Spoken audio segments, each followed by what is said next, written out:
First, you have some time to look at questions 1 to 4.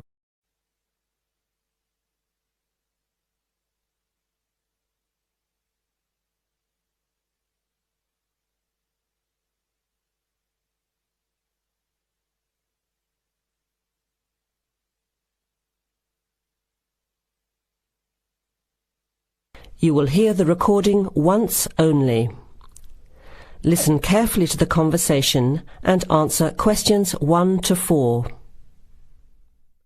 OK, who's next, please? I think I am. How can I help you? I just came in on flight 372 from Singapore at 11:30 and my luggage hasn't arrived. I've been waiting at the baggage claim for about half an hour now and everything seems to have come off the plane. The conveyor belt has stopped and all the passengers have gone. So I came here to find out what has happened to my bag. Can I see your ticket, please? Here it is. So you came from Hong Kong today and changed planes in Singapore, right? Yes, the connection in Singapore was a tight one. The plane got in late and I had to rush to get to the next flight. That's the problem right there. There wasn't enough time to get your bags onto the connecting flight. Normally Singapore Airport is very efficient. Now, I need you to fill in these forms. Your name? Jenny Lee. Address? I guess you want my address here. I'm staying with relatives. Just a minute, I'll have to look it up. It looks like 583. No, it's 533 East 67th Street in Riverside.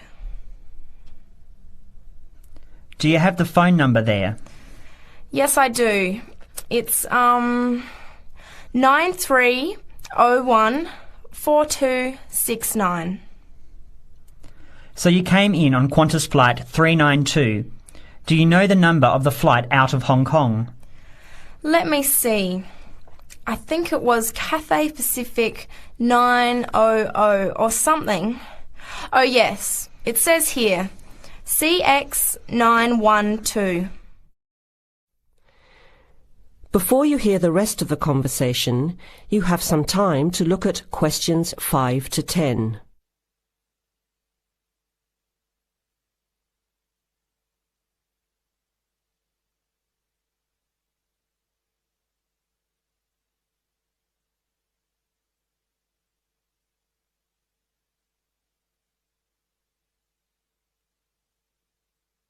Now listen and answer questions 5 to 10. Right. Now, I need a description of the luggage. How many pieces did you check in? Just one. Can you describe it for me? Here is a picture to help you. Okay. It's a big bag, like this one. Rectangular. Not hard shell, but soft covered, and it has a zipper around the front. Is it black? No, sort of a grey colour. Any identification? Just a tag with my name on it. Any other features? Well, it has wheels and a retractable handle on the end, so you can pull it, as well as the handle in the middle. OK, that's fine. Now, if your bag missed the connection, I'm sure it'll be put on the next flight. I'll email Singapore as soon as I finish here. The next flight comes in at 17:50. That's 10 to 6 this evening. You can pick it up then. 10 to 6? That's too long to wait. Can I get my uncle to pick up the bag on his way home from work? Sorry, you have to be here yourself to clear customs. Of course, I almost forgot. Will the bag come here, to this desk? Yes. You pick it up here, then take it over to the customs area. By the way, don't forget to bring your passport. You will also need to have the key plus your ticket with a baggage claim number on it. Oh, okay. Guess I'll have to come back tomorrow then. It's lucky I packed everything I need for now in my carry-on bag. Yes, that's always a good idea. Be prepared.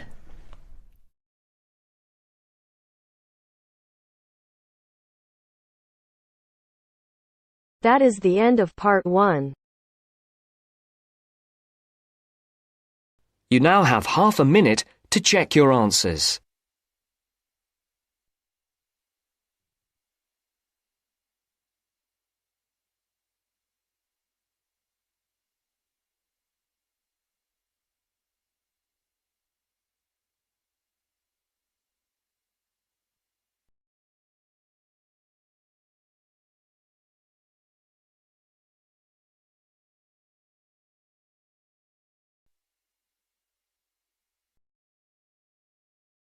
Now turns to Part 2.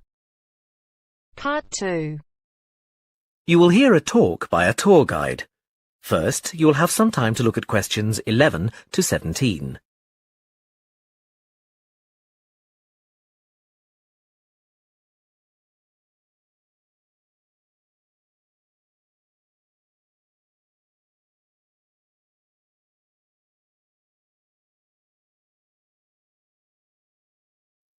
Now listen carefully and answer questions 11 to 17. Welcome to San Fernando City Tours. I'm Mark, your tour guide. We have a lot to see in 3 hours, so make sure you're comfortable. We'll be traveling into the historical district first, and then into the town center. After that, it's out to the harbor, and we'll finish up at the lighthouse, just past the harbor. That will take us up to midday, and after that, you're free to do what you want. At the lighthouse, you'll have a chance to visit the tea room and take photographs of the magnificent coastline. Now, as we have only 3 hours, we won't be able to take you around the shopping district, but we think you'd prefer to look around the shops there in your own time anyway. San Fernando has some well-known tourist attractions, the lighthouse, for example, and the National Library. However, the little-known military museum is not to be missed. Be sure to visit before you leave. Now, there's a lot to do in San Fernando. Indeed, there really is something for everyone. For those who love the water, I can recommend a trip on the Seafarer, one of the most famous boats on the San Fernando River. It does an evening trip with a 3-course meal included. It's great fun for everyone, but especially for young people in their teens or 20s. After 9, there's a disco on the boat, and it gets really lively. Then there's a climbing wall near the town center. It's incredibly popular, with a large wall for expert climbers and a smaller wall for novices. There's a junior wall and a creche, so it's a great day out for those of you with kids. And if you like walking, there's some great walking tours. The City Sights tour is highly recommended, as is the walking tour by the coast. But that one's only for the fit, not really suitable for children or the elderly. For more mature people, or those less able to get around, I would suggest a tour around the vineyards. It can be done in the luxury of a coach, and it's a wonderful way to explore the region's wines. Before you hear the rest of the talk, you have some time to look at questions 18 to 20.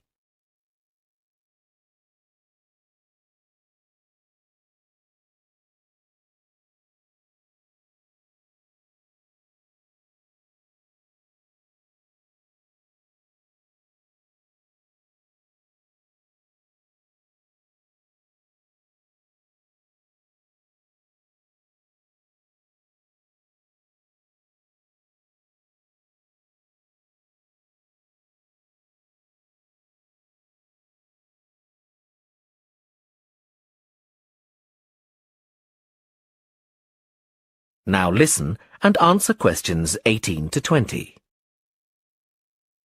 Naturally, there's a charge for all these attractions, but you can get 15% off if you have an Explorer Pass. If you don't have a pass but would like one, the driver here has application forms. Just ask him for one and fill it out while on the tour. Then you hand it into the tour office. Normally, it costs $10. But this year, it's just $7. When you hand it in, you'll get your picture taken for the card on the spot, and then your card is ready to use. Remember to show it whenever you pay for anything. The discounts apply not just to tourist attractions, but some bars and restaurants. Basically, everywhere you see a red Explorer symbol. We're coming up to the historical district now. If you'd like to look at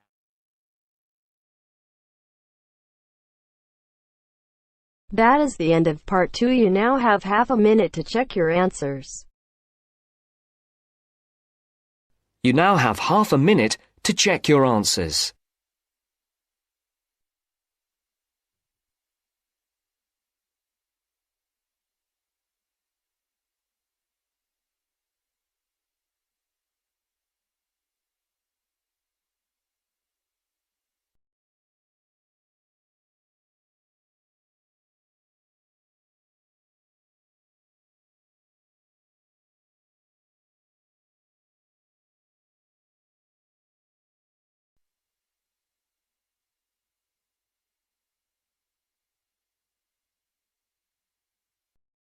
Now turns to part 3.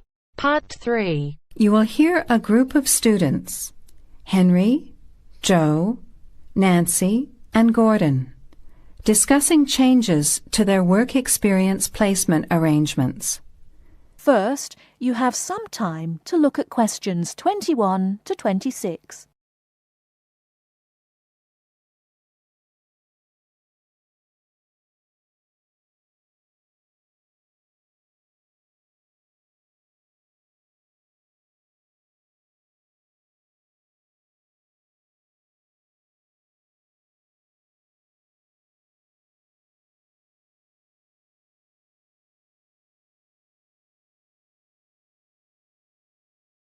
Now listen carefully and answer questions 21 to 26.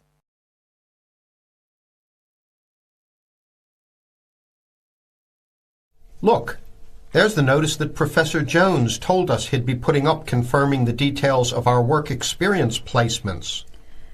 But I thought that was already arranged. No, he said he'd have to check with the companies that the days we preferred were okay for them. Let's see if any have changed. Teresa's not here today, but her name's first. It says the Uni Bookshop, Friday mornings starting on the 23rd of March. So nothing's changed. I'll let her know. What about Manuel? He's not here either.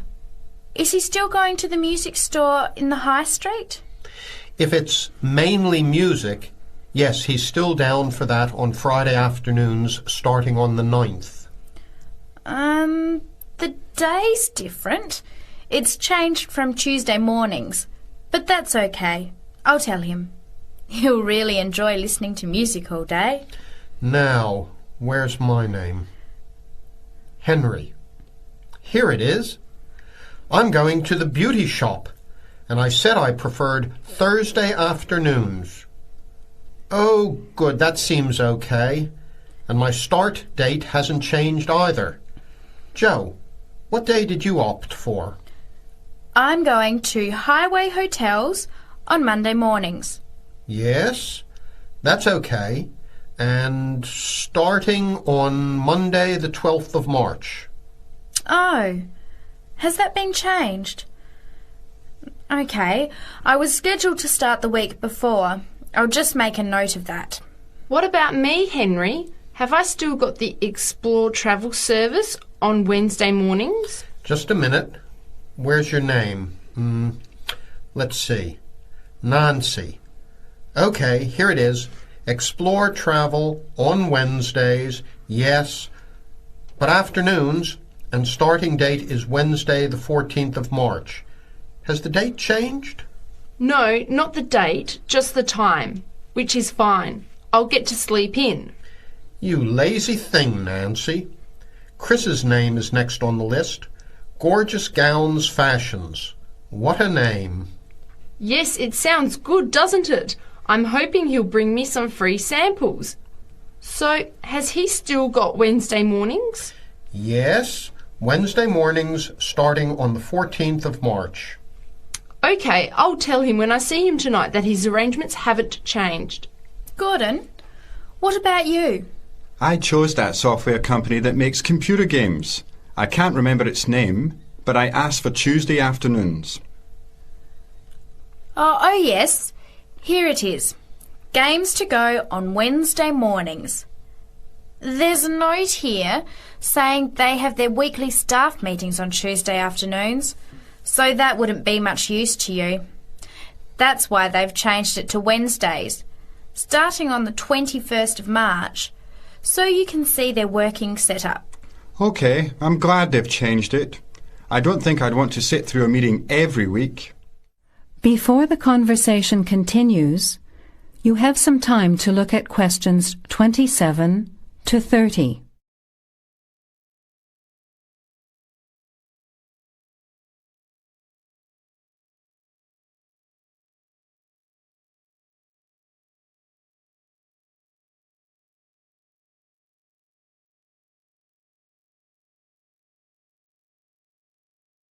Now, as the conversation continues, answer questions 27 to 30.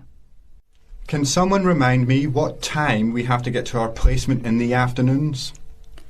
It says here, mornings start at 9 a.m.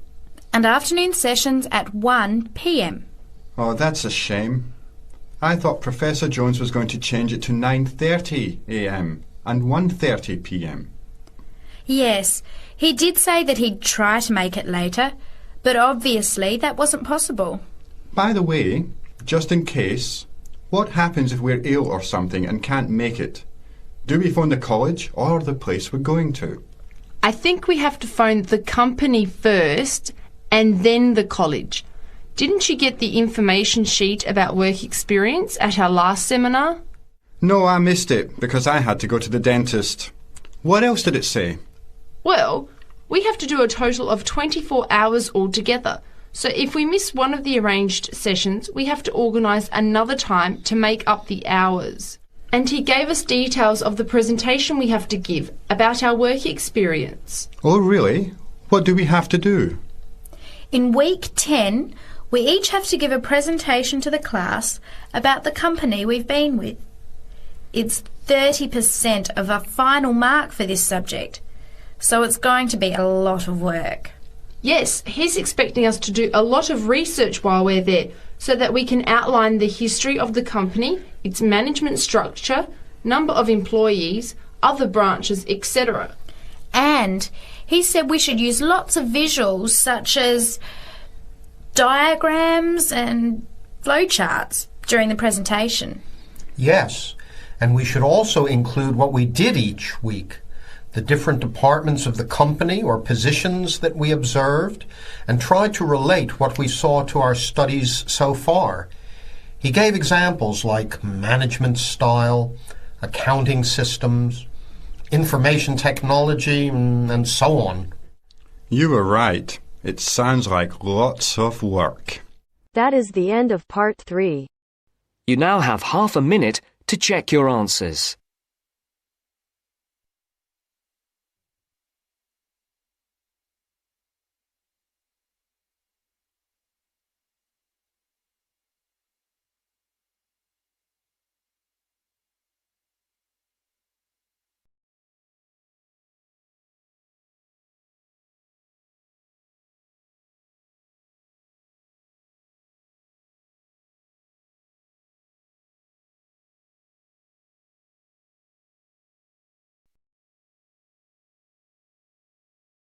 Now turns to part 4. Part 4. You will hear a media studies tutor giving a lecture about news sources. You now have 30 seconds to read questions 31 to 35.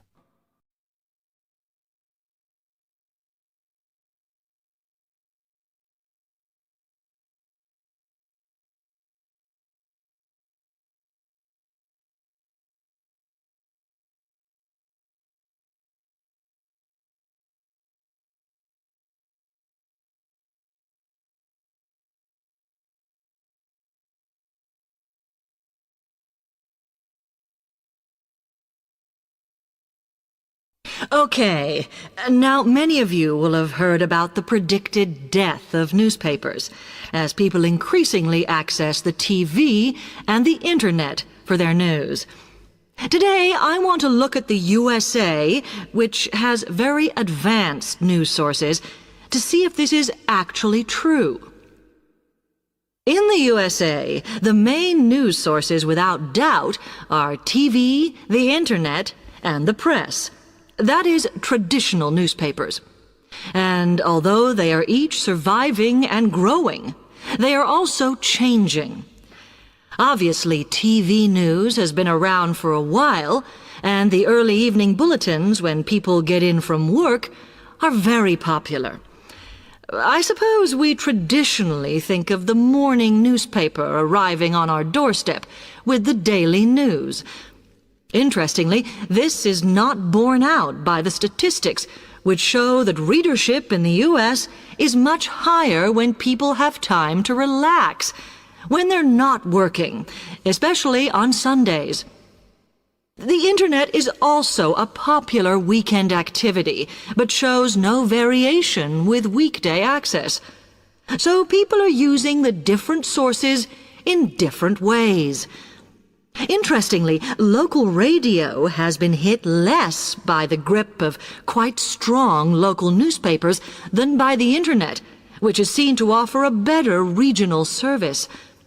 But just because the Internet is seen as the new force in news media does not mean it is dominant.